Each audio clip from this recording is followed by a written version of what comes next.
¿Qué tal, amigos? ¿Cómo están? Bienvenidos aquí a Diálogos de la Colmena, espacio producido por la Dirección de Comunicación, Mercadeo y Promoción de la Universidad Católica Andrés Bello.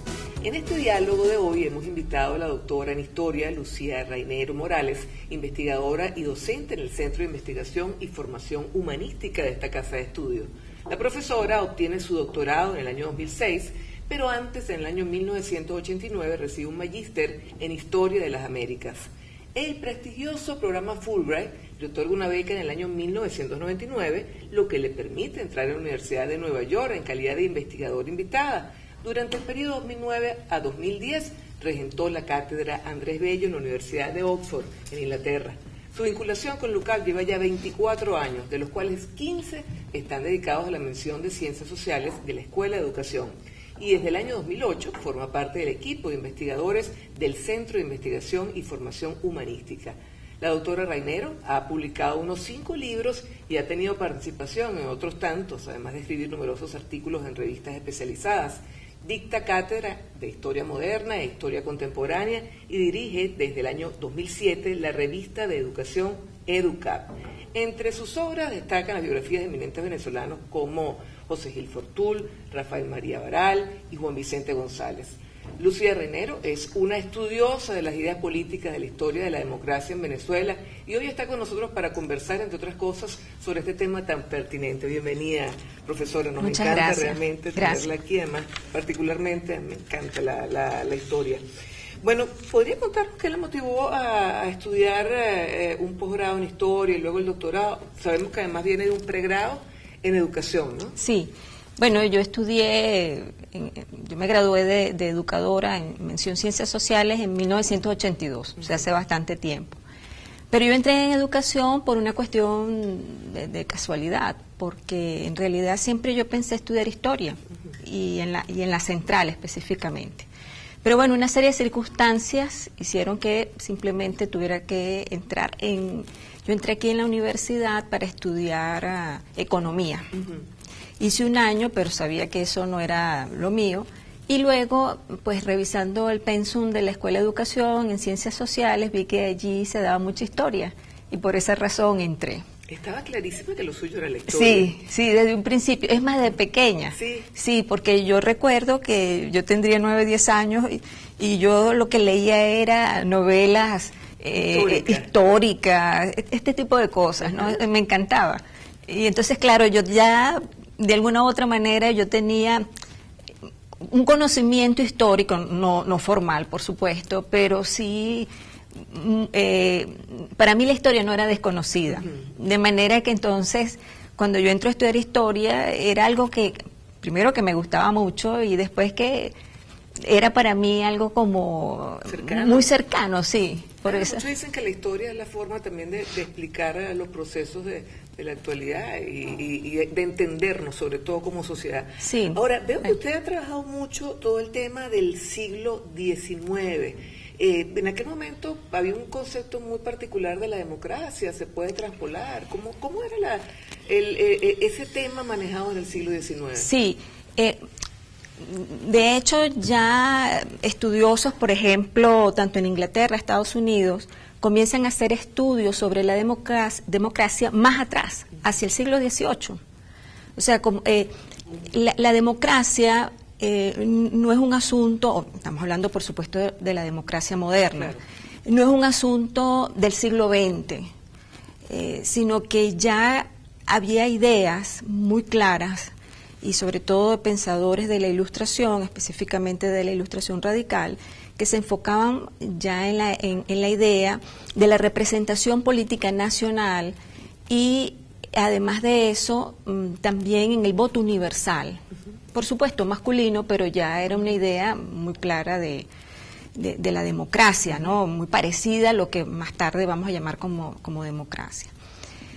Por supuesto... No el voto de las élites, que era lo tradicional. No, ellos ya hablan de un voto universal para los hombres, mayores de 18 o 20 años, según los países que tuviesen, como hablaban de la mayoría de edad, pues. Pero...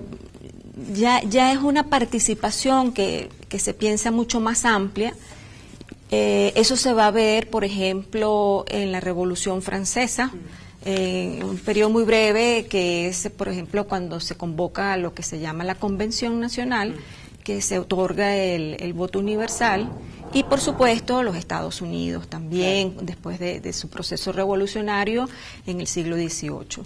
De aquí en Venezuela, en el XIX, entre caudillos y caudillos, hubo intentos, además pensamiento liberal, conservador. Sí, bueno, yo parto de la idea que aquí el pensamiento conservador como tal, por ejemplo, como se conocía en Europa, realmente no existió. O sea, ese pensamiento conservador como tal, ¿no? Hay ideas, pero es que en las ideas políticas, y especialmente cuando hablamos del liberalismo latinoamericano, no hay fronteras bien delimitadas para decir esto es conservador, esto es liberal, ¿no? General, por ejemplo, el pensamiento venezolano en cuestiones de ideas políticas es bastante liberal en el siglo XIX, y por supuesto unos serán un poco más conservadores, otros serán un poco más liberales, pero todos, por ejemplo, cuando se ve el periodo de 1830 al 48, todos están de acuerdo en defender la Constitución, pues. Y esa Constitución era eminentemente liberal, ¿no?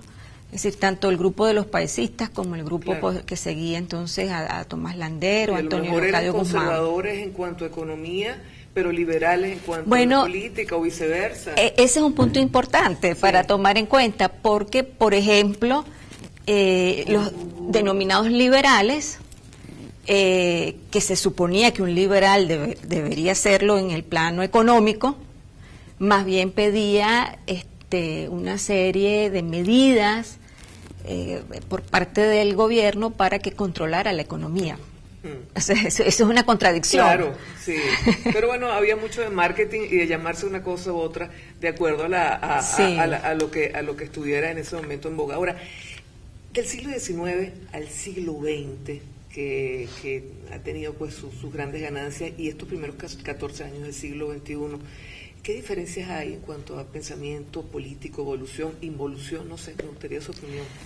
Bueno, claro, todo pensamiento político se va transformando a lo largo del tiempo. El tiempo marca las diferencias. Si, por ejemplo, nos vamos a Europa y vemos el liberalismo de la primera mitad del siglo XIX, es distinto al liberalismo de la siguiente mitad, es decir, de la segunda mitad del siglo XIX. Es decir, todas las ideas políticas van cambiando a lo largo del tiempo, inclusive cambian de un país a otro también. ¿Qué nos dejó el siglo XX en cuanto a conceptos democráticos? Bueno, el siglo XX nos dejó una serie de conceptos importantes. Por ejemplo, el voto de la mujer, o sea, se consigue a mediados del siglo XX, y se hace verdaderamente universal, el voto secreto, la participación de las masas en la política, por supuesto a través de los partidos políticos. Yo creo que sí nos ha dejado muchas cosas, y como siempre pues hay sectores que no se sintieron lo suficientemente representados. Eso pasa en todas las sociedades. Eso es algo normal. Pero sí, efectivamente nosotros hemos tenido, no es la democracia perfecta, tampoco existe en ninguna parte del mundo, es perfectible, y es perfectible en la medida en que la sociedad, es decir, todos nosotros como comunidad, como venezolanos, busquemos, ¿verdad?, esa idea de que puede perfeccionarse a través del tiempo. Para eso también nosotros tenemos que buscar cómo ser mejores ciudadanos. Porque la sociedad es más claro. Ahora, vamos hacia el tiempo atrás y hablemos de las biografías que desarrolló la de Juan Vicente González, Rafael María Baral, José Gil Fortul. ¿Cuál fue el criterio de selección? ¿Por qué estos personajes, profesora? Porque, por ejemplo, los tres fueron historiadores, y una de mis líneas de investigación ha sido la historiografía del siglo XIX. De manera que yo ya los había, cuando el doctor Simón Alberto Consalvi me pidió para hacer la primera biografía, que fue la de Juan Vicente González, yo ya lo había trabajado desde hacía bastante tiempo. De hecho, prácticamente desde que estaba estudiando en la maestría y en el doctorado. No, básicamente en el doctorado, a que recuerdo. Y claro, yo no había entrado en otros aspectos más propios de la vida de Juan Vicente González. Un polemista. Una persona extraordinaria. Sí. De verdad que tenía como dicen, una pluma muy ágil. Sí. De verdad, era una persona muy ágil mentalmente para responder, hecho, para argumentar. En el periodismo hemos estudiado muy poco ese personaje que deberíamos estudiarlo porque es referente de lo que es un articulista de opinión. Sí, y muy buenas sus opiniones, ¿no? Sí. Claro, dentro de su propia concepción política, sí. Pero yo creo que toda persona, todo periodista, todo comunicador social que se mete tanto para dar opiniones políticas, bueno, es expresión de su concepción política. Claro. En el caso de Juan Vicente González, ahora, ¿qué le llamó la atención de Rafael María Baral y José Gil Fortul, que eran también historiadores en su momento? Bueno, sí, eran historiadores. Baral porque ya lo había hecho o lo había estudiado o analizado en mi tesis doctoral, y Gil Fortul porque en realidad me lo pidieron en los libros del Nacional para hacer la biografía, ¿no? Excelentes trabajos además que se han hecho ahí de rescate sí, de personajes. Bueno, son 150 biografías, sí. ¿no? Eso es un trabajo verdaderamente importante. Sí. Ahora, es fácil investigar en historia en nuestro país cuando no hay muchos archivos, no hay muchos referentes. No, bueno, sí tenemos archivos, está sí, el Archivo General de la Nación, tenemos también archivos en otras, sí, hemerotecas, por ejemplo, de la Academia Nacional de la Historia, de la Biblioteca Nacional, sí, también los archivos de Miraflores, o sea, sí hay para claro, por supuesto. Hace tu referencia a su libro, ¿cómo era la noción de la libertad de los políticos del siglo XIX con respecto a los del siglo XXI? ¿Había una noción distinta ahí de la libertad, un concepto distinto?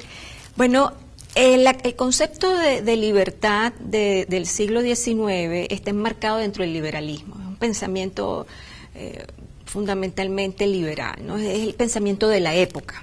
Es decir, en la primera mitad del siglo XIX, la doctrina política por excelencia, la que se consideraba que era la mejor para que los pueblos pudieran progresar, era específicamente la doctrina liberal. De manera que hay que verlo por allí.